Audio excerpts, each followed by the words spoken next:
میں کل اسلام آباد جا رہا ہوں، بڑی چانس ہے کہ یہ جس طرح کے حالات ہیں یہاں، حالانکہ میرے کوئی سب بیل ہے، میں اور بشرا بیگم دونوں جا رہے ہیں، وہ بھی بیل پہ ہیں، لیکن کوئی پتہ نہیں کہ یہاں کیونکہ قانون اس کے اوپر تو عمل ہو نہیں رہا تو کسی چیز پر مجھے اریسٹ کر سکتے ہیں، تو چانس ہے کہ میں کل اریسٹ ہو جاؤں گا۔ لیکن میں ایک چیز کلیئر کرنا چاہتا ہوں، کیونکہ انہوں نے ایک پورا پروپیگنڈا کیا ہوا ہے، یہ گورنمنٹ، اب تو سارا کچھ ہی گورنمنٹ چینلز بن گئی نا، اب تو کوئی ہے ہی نہیں جو گورنمنٹ کا پروپیگنڈا نہیں کر رہی۔ دیکھیں، سمجھ جائیں کہ کیس ہے کیا، تاکہ آپ کو ساروں کو ایک القادر یونیورسٹی کا کیس سمجھ آ جائے۔ میں چاہتا ہوں سارے سوشل میڈیا والے سمجھ جاؤ یہ کیس کیا ہے۔ کیس یہ ہے کہ میں نے فیصلہ کیا تھا کہ میں سیرت النبی کے اوپر اس ملک کی فیوچر لیڈرشپ ڈیولپ کرنے کے لیے وہاں ریسرچ کروائیں، ایک یونیورسٹی بنائیں القادر کی، ساتھ اس میں ماڈرن ٹیکنالوجیز، اس میں آرٹیفیشل انٹیلیجنس وغیرہ وہ بھی ہم پڑھائیں۔ لیکن اس کا مقصد یہ تھا، کیونکہ وہ دنیا کی تاریخ کے سب سے بڑے لیڈر تھے، فیوچر لیڈرز پروڈیوس کریں پاکستان میں، ان کی سیرت کے اوپر، ان کی کوالٹیز کے اوپر، کہ کبھی ہم نے اس کے اوپر کوشش نہیں کی اپنے لوگوں کو، ہم دینی باتیں کرتے رہتے ہیں، ان کی دینی سائڈ، لیکن ان کی زندگی، ان کی جو سنت ہے اس کو عمل میں لانے کی کوشش نہیں کرتے۔ تو یہ مقصد تھا اس یونیورسٹی کا۔ اس کے لیے ملک ریاض نے کہا میں اسپانسر کرتا ہوں اس کو۔ یہ 2000، یہ یاد رکھیں اپڈیٹس، دسمبر 2018 میں یہ ساری اس کی زمین خریدی گئی۔ مئی کے اندر میں نے اس کی اوپننگ کی، اس کی گراؤنڈ بریکنگ کی، مئی 2019 میں، یہ ڈیٹس یاد رکھیں۔ اس کے ٹرسٹ ڈیڈ میں واضح لکھا ہوا ہے کہ جو ٹرسٹیز ہیں، جو میں ہوں اور جو بشرا بیگم کیوں؟ کیونکہ ان کی بڑا اسٹڈی ہے سیرت نبی پہ، ان کا انٹرسٹ ہے۔ تو عموماً ٹرسٹیز وہ ہوتے ہیں جن کو کسی چیز میں ٹرسٹ ہوتا ہے، مثلا بچے کئیوں کے ڈسیبلڈ ہوتے ہیں، وہ ڈسیبلڈ انسٹیٹیوشنز میں انٹرسٹڈ ہو جاتے ہیں، یعنی خیراتی ادارے ایسے چلتے ہیں، تو وہ ٹرسٹی بن گئے۔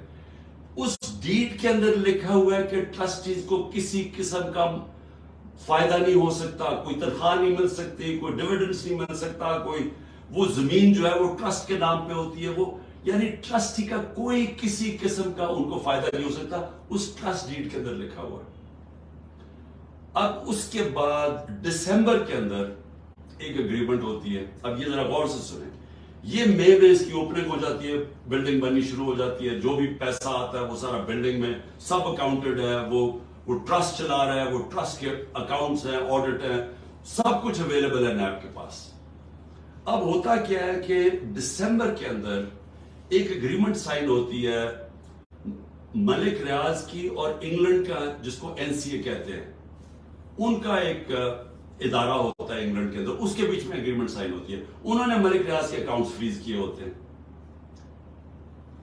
کہ سسپیکٹڈ ٹرانزیکشن ہے، یعنی ہم سسپیشس ٹرانزیکشن ہیں، ادھر انہوں نے اکاؤنٹ فریز کیے ہوتے ہیں۔ ملک ریاض اور NCA فیصلہ کرتی ہے آپس میں سیکرٹ اگریمنٹ میں کہ یہ جو پیسے ہیں 190 ملین پاؤنڈز ہوتے ہیں، اس میں 190 ملین پاؤنڈز، وہ میں جو سپریم کورٹ کا جو اکاؤنٹ تھا جس میں ملک ریاض نے پیسے دینے تھے، سپریم کورٹ نے کہا تھا فائن دو، وہ اس میں وہ کہتا ہے کہ میں اس میں ڈپازٹ کرتا ہوں۔ کیبنٹ کے سامنے 3 دسمبر کو، یعنی اب یہ ٹرسٹ شروع ہوا ہے، 3 دسمبر کو اگریمنٹ آتی ہے کہ جی کیا آپ یہ کانفیڈینشیل، اگر ملک ریاض اور NCA کے کانفیڈینشیل اگریمنٹ کو مانتے ہیں تو یہ 190 ملین پاؤنڈز پاکستان کے اندر آ جائے گا سپریم کورٹ کے اکاؤنٹ میں۔ لیکن اگر آپ یہ نہیں مانتے اور آپ چاہتے ہیں کہ اس کو کنٹیسٹ کرنا ہے تو پھر آپ کو انگلینڈ کے اندر اس کے اوپر کیس کرنا پڑے گا۔ اب وہاں ہمارے وکیل بیٹھے ہوتے ہیں، ہمارا لائر بیٹھے ہوتے ہیں، ہمارا لا منسٹر بیٹھے ہوتے ہیں، وہ ایڈوائز کرتے ہیں کہ پاکستان $100 ملین باہر لٹیگیشن میں ہار چکے اب تک، اور کوئی چیز ہم باہر سے ریٹریو نہیں کی، تو ہمیں باہر پہلے ثابت کرنا پڑے گا کہ یہ پیسہ پاکستان سے منی لانڈرنگ ہو کے آیا ہے، پھر اور یہ 5-6 سال کیس چلے گا، اور پھر اگر آپ کیس ہار گئے تو یہ پیسہ انگلینڈ میں رہ جائے گا۔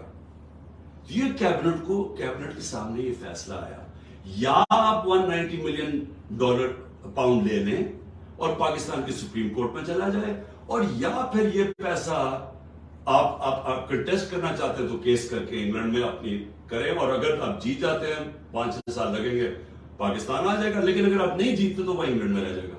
یہ تھا فیصلہ۔ کیبنٹ فیصلہ کرتی ہے کہ جی ہمیں $190 ملین آ رہا ہے، کبھی اتنا پیسہ آیا نہیں، ہم ایکسپٹ کر جاتے ہیں۔ اب یہ کیس انہوں نے میرے اوپر کیا بنایا کہ جناب میں نے حالانکہ مجھے ذاتی طور پہ فائدہ ہوا ہے، مجھے ذاتی طور پہ کیسے فائدہ ہوا ہے؟ وہ جو $190 ملین ہے وہ آج پڑا ہوا ہے سپریم کورٹ کے اکاؤنٹ میں۔ اگر وہ سمجھتی ہے نیب کے برا، یہ گورنمنٹ سمجھتی ہے کہ وہ ٹھیک بات میں نہیں آیا، وہ دوسری طرف آج آپ جا کے ریٹ کر دیں، آپ نیب ریٹ کر دیں سپریم کورٹ میں کہ یہ پیسہ دوسری بات میں لے آئے، وہ پیسہ تو پاکستان آ گیا نا۔ اور مجھے اس سے کیا فائدہ ہوا ہے؟ اور دوسری طرف کہ القادر یونیورسٹی سے مجھے کوئی فائدہ ہوا ہے؟ القادر کے سارے اکاؤنٹس آپ کے پاس پڑے ہیں، مجھے کیسے فائدہ ہوا ہے؟ نہ میں کچھ سیلری لیتا ہوں، نہ کچھ لیتا ہوں، مجھے کدھر سے فائدہ ہوا ہے؟ یہ ایسا ہے کہ شوکت خانم سے مجھے فائدہ ہوا ہے، یا میں نمل یونیورسٹی سے فائدہ ہوا ہے؟ میں ٹرسٹی ہوں، ٹرسٹی نہ کوئی سیلری ڈرا کرتا ہے، نہ اس کا مداخلت ہوتی ہے، وہ ایگزیکٹو بورڈ چلاتا ہے۔ یہ ہے کیس جس پہ مجھے انہوں نے وہاں سے اغوا کر کے رینجرز نے پکڑ کے اٹھا کے لے گئے تھے۔ یہ ہے وہ کیس کہ نہ مجھے کوئی فائدہ ہے، نہ کوئی ذاتی فائدہ ہے، نہ وہ ثابت کر رہے ہیں، لیکن کہہ رہے ہیں کہ کیونکہ کیبنٹ میں فیصلہ ہوا آپ کو پتہ نہیں۔ یہ سمجھ جائیں، کیونکہ ہو سکتا ہے کہ مجھے جب کل پکڑے اور انہوں نے ساری چیزیں کرنی ہیں، یہ میں نیب کی انویسٹیگیشن جوائن کر رہا ہوں، میں آپ کو بتانا چاہتا ہوں کہ یہ ہے وہ کیس۔ جی